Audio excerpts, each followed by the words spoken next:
Our story begins in a confessional. Father Harris is confessing to a priest in church. He hands him a picture with the name Siana on it. Telling him about a prophecy, he explains to him how the baby was conceived, adding that the baby wasn't born like every normal kid. That is, she was birthed on the same day of her conception.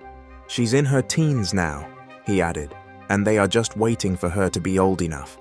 The priest realizes Father Harris has left. He follows him. He calls and says, "God is ready to forgive you." Father Harris says he doesn't want to be forgiven. He just wants everything to end.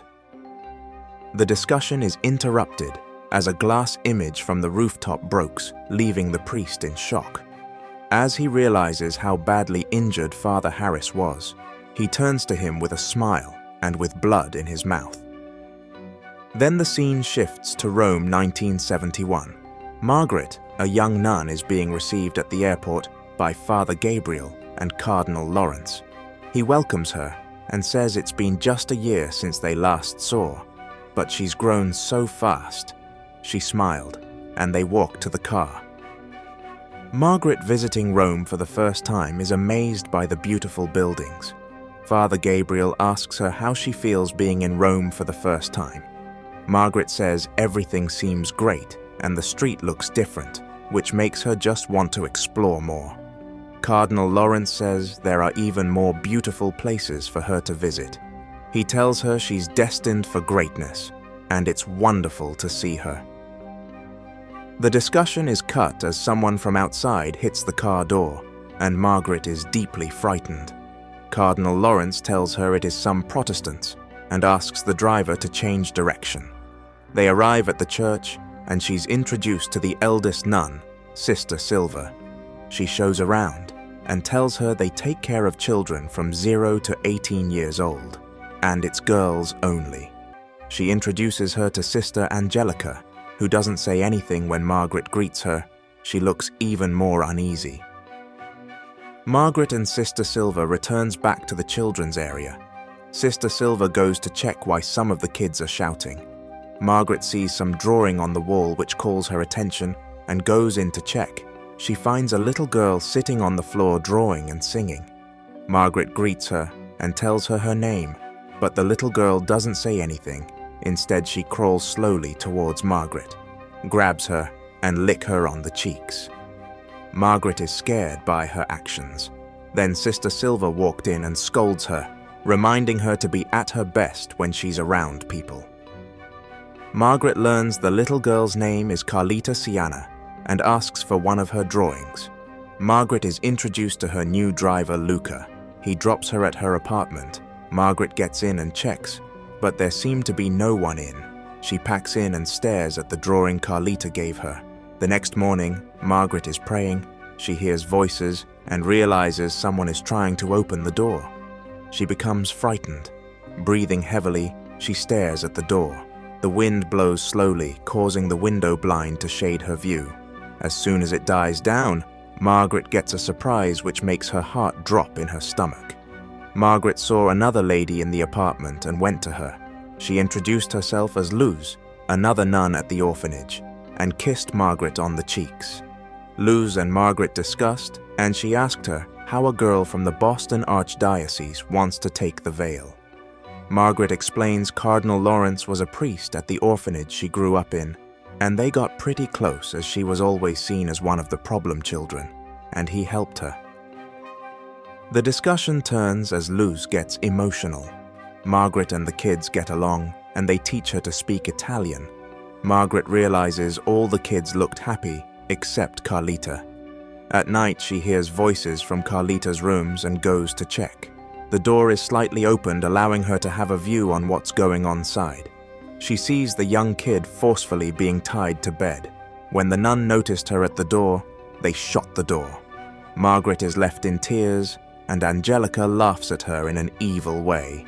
Luz taps Margaret from behind, which scares her, and she tells her she has something for her. Margaret dressed up sexy with Luz, telling her she looks hot. Luz helps her to wear her shoes. Margaret, feeling uncomfortable, tells her she can't do this. Luz asked her if she's ever been to a bar or a disco before, which Margaret says no. She encourages her, telling her she looks so beautiful and should allow herself to feel it. Luz takes her to a bar and Margaret takes a glass of alcohol for the first time. They are approached by two guys, Alfonso and Paolo, who offer to buy them a drink. Margaret looks nervous. Watching Luz dancing with Alfonso, she feels guilty and stirs up a conversion with Paolo. He later asks her to get on the dance floor with him. The two danced and shared a moment together. The next morning, Margaret wakes up hoping nothing happened while she was drunk. Luz assures her everything was safe, and she arrives just on time before anything could happen. She smiles and says even though it wasn't easy to get you off him, Margaret sobs in her room and prays to God for forgiveness. In her quiet moment, Margaret is approached by Father Brennan, who introduces himself and tells her she works at the orphanage and she's new there. He tells her to be very careful with the little girl Siana, as evil things will start happening around her. Margaret, not feeling comfortable, tries to leave, but he tells her his address, then asks her to visit him, so he will tell her everything. Margaret arrives at the orphanage but doesn't seem happy. The kids ask her what the problem is, but she says everything is okay. Margaret can't find Carlita outside. She asks the kids and is told she's locked in the bad room.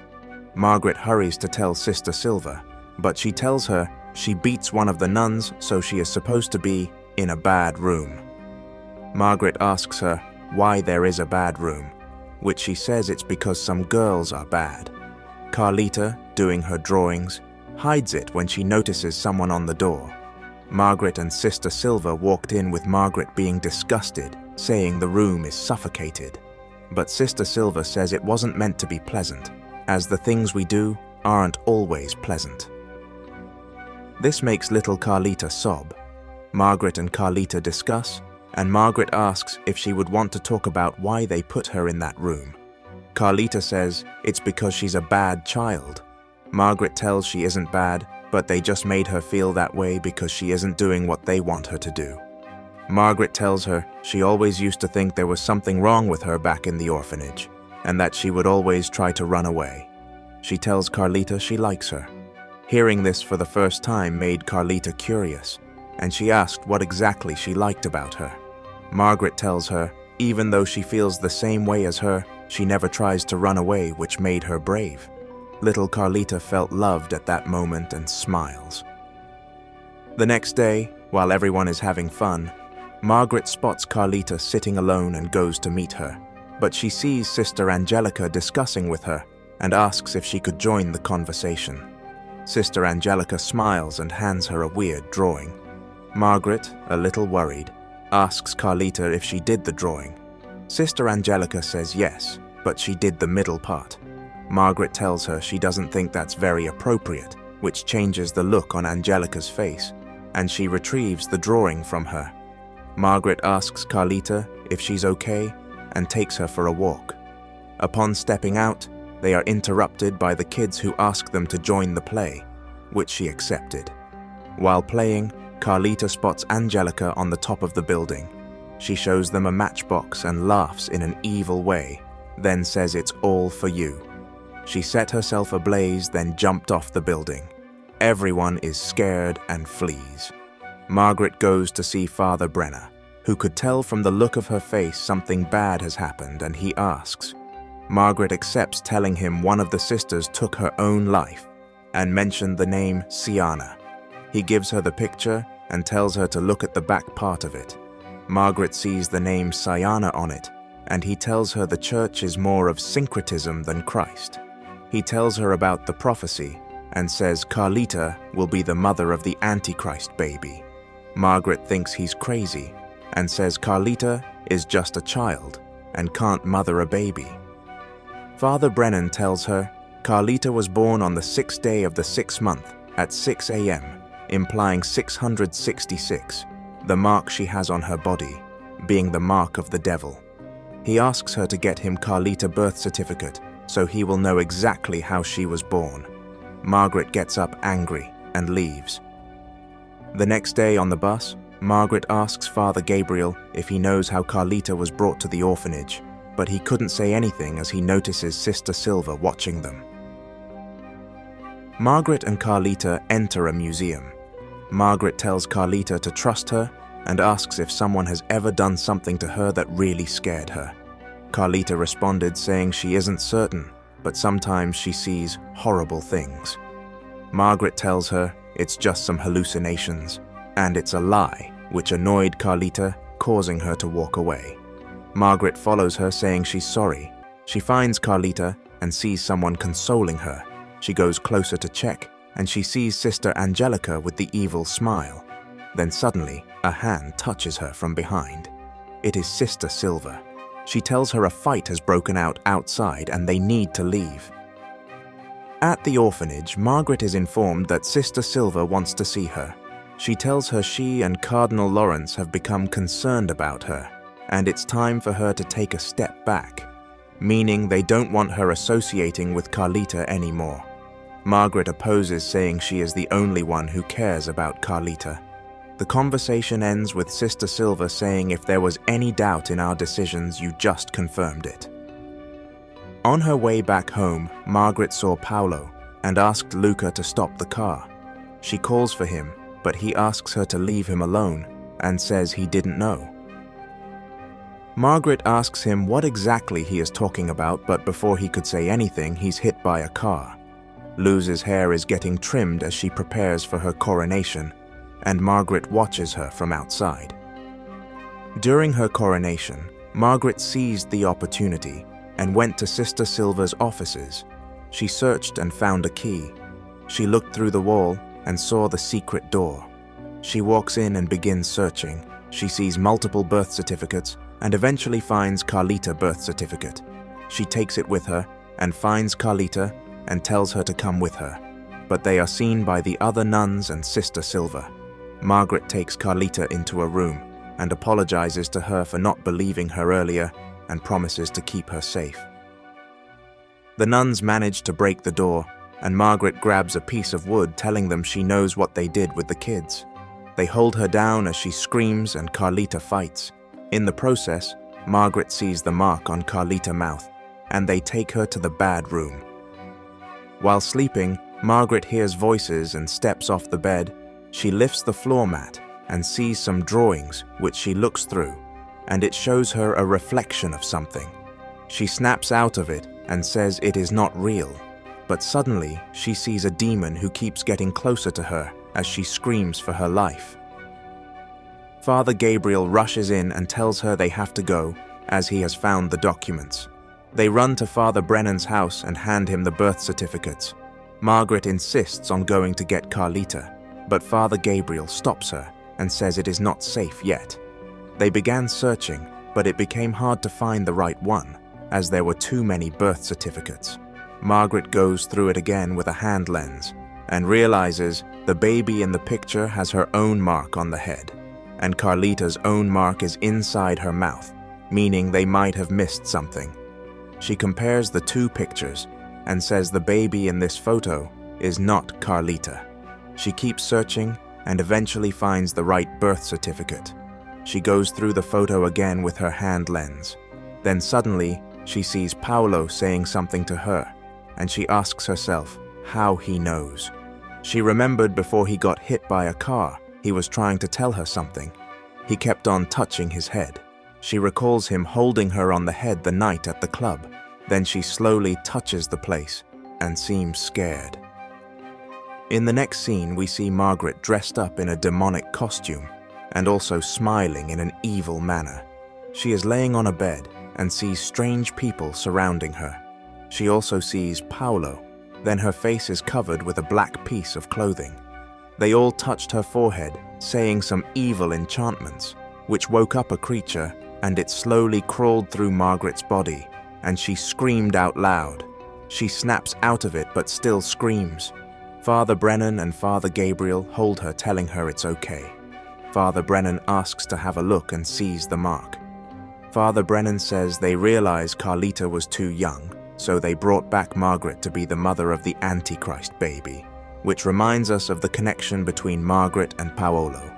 Margaret wants to get rid of the baby before it fully develops. On their way to the doctor, she starts getting symptoms. Luca notices them being followed and increases the car speed. Suddenly, the car changes direction. They all felt relieved, and Margaret started vomiting. She asks Father Brennan what is happening to her. They are hit by a car. Margaret gets out of the car. She seems possessed, and her stomach grows instantly. Then she is surrounded. Margaret wakes up and sees Cardinal Lawrence, and he tells her everything will be over soon. He asks if she can still remember when they first met, and tells her she is destined for greatness. He tells her the baby she's about to bear will restore life back to the church and bring the people closer to God. She is injected, and the process begins. She gives birth to twin babies, and Sister Silver is eager to know if there's a male. The doctor confirms, and there is a celebration. Margaret seeks help, and Cardinal Lawrence comes to her. She asks if she could hold the boy, and Cardinal Lawrence says yes. They hand her the baby, and Cardinal Lawrence tells her she did so well. But Margaret stabs Cardinal Lawrence on the neck and rolls out of the bed. She holds the knife close to the baby and threatens to kill him, but the connection between a mother and a child being strong makes her emotional. Sister Silver jumps on her, and Margaret is stabbed by Luz. Sister Silver orders Margaret and the other baby to be burned. Carlita watches everything. Margaret is laying on the floor and hears the screams of her baby. She goes to her, but they are surrounded by fire. Then Carlita came to their rescue. In the next scene, we see Margaret, Carlita, and the baby dining and having a great time. Margaret then looks outside. We see a man walking to a house. On getting in, she points a gun at him. It turns out to be Father Brennan, who tries explaining himself, but Margaret tells him to leave. The movie ends as he walks away telling her that her son's name is Demian.